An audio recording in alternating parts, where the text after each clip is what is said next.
Halo teman-teman semua, perkenalkan saya Atel Kalistafiansyah. Pada kesempatan kali ini, saya akan sedikit membantu kalian untuk belajar aksara Jawa.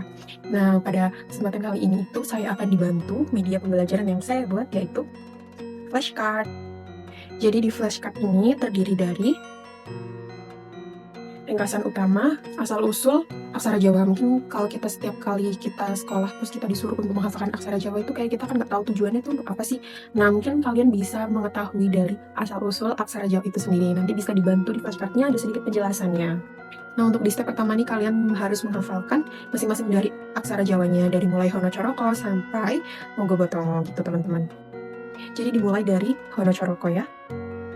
Nah, nanti kalian bisa memegang ini masing-masing, jadi nggak melulu dengan papan tulis, karena di papan tulis atau di buku itu mungkin terlalu sumpek ya. Jadi kalian langsung pakai flashcard ini untuk mudah mengingat masing-masing dari aksara Jawanya. Nah, jadi di H, Na, Ca, Ra, Ka itu masing-masing sudah tercantum jelas ya di sini.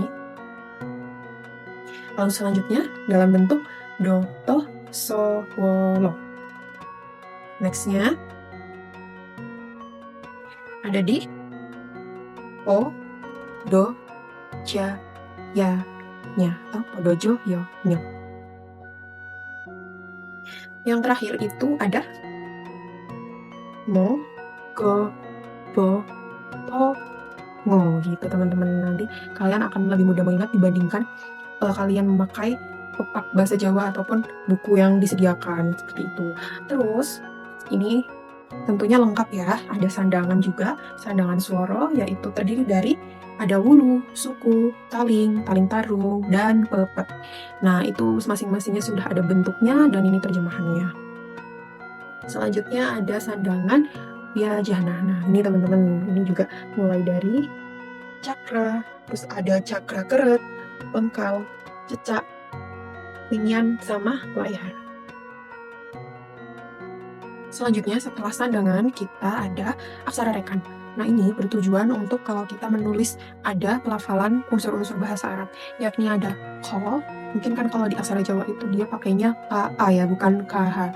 Nah, ini tuh kayak seperti ada kol-kolahnya, terus ada GH, G, atau Z itu pelafalan kayak zikir. Nah, kalian bisa pakai aksara rekan ini. Lalu kayak ada huruf F, V, dan Z. Nah, ini tuh kalau kalian menulis nama kalian. Nah, kadang kan KH ini juga menulis nama kalian pasti ada unsur-unsur KH atau GH atau DZ, F, V, dan Z gitu teman-teman. Yang nggak ada di aksara Jawa itu kita ada aksara rekan.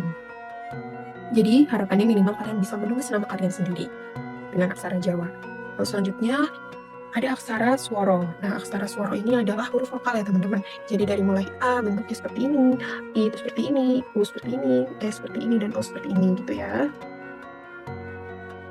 Lalu selanjutnya di aksara Jawa sendiri itu ada pula aksara angka. Nah, dari mulai 0 sampai 9 itu ada semua ya. Jadi di 0 seperti apa bentuknya, 1 seperti apa, dan ini tuh juga sangat penting dalam pembuatan sebuah kalimat gitu teman-teman.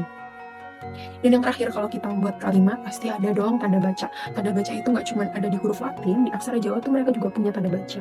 Nah, nama-namanya itu ada padalingsa, yaitu menunjukkan koma, lalu ada padalungsi yang menunjukkan titik. Jadi koma dan titik ini hurufnya hampir sama. Lalu ada pada adek-adek. Nah, ini bertujuan mengawali paragraf. Terus yang terakhir ada pada pangkat, yakni pengapit angka atau tipe 2 seperti itu teman-teman. Nah, untuk lebih mempertajam asahan dari daya ingat kalian, di sini aku juga nyantumin kayak sedikit exercise buat teman-teman. Nah, ini adalah aksara Jawa yang sebelahnya tuh nggak ada translate-nya, jadi kalian benar-benar harus mengingat ini tuh hurufnya apa. Dan nanti kalau kalian mau mengecek hafalan kalian sendiri, kalian bisa langsung dibalik aja, ini sudah ada translate-nya. Nah, dari masing-masing ini itu kenapa sih aku kasih wayang gitu, nah supaya kalian lebih ingat lagi, karena salah satu unsur kita menghafal itu kita harus ada visualnya. Nah, jadi ini sangat memudahkan hafalan kalian supaya lebih nyantol lagi di otak gitu teman-teman. Jadi masing-masing dari huruf aksara itu aku bedakan, ada wayangnya truk, ada gareng, ada semar gitu. Nah, ini untuk lebih kalian, oh kalau ini aku ingat wayang karakter ini, nah aku jadi lebih ingat lagi nih hafalanku tentang aksara Jawa seperti itu. Itu aja sih teman-teman dari pembelajaran aksara Jawa menggunakan media pembelajaran yang aku buat. Semoga bermanfaat ya buat teman-teman ke depannya dan semoga lebih suka lagi untuk belajar aksara Jawa. Jadi itu saja harapannya supaya kita bisa melestarikan aksara Jawa secara bersama melalui flashcard. Terima kasih. Wassalamualaikum warahmatullahi wabarakatuh.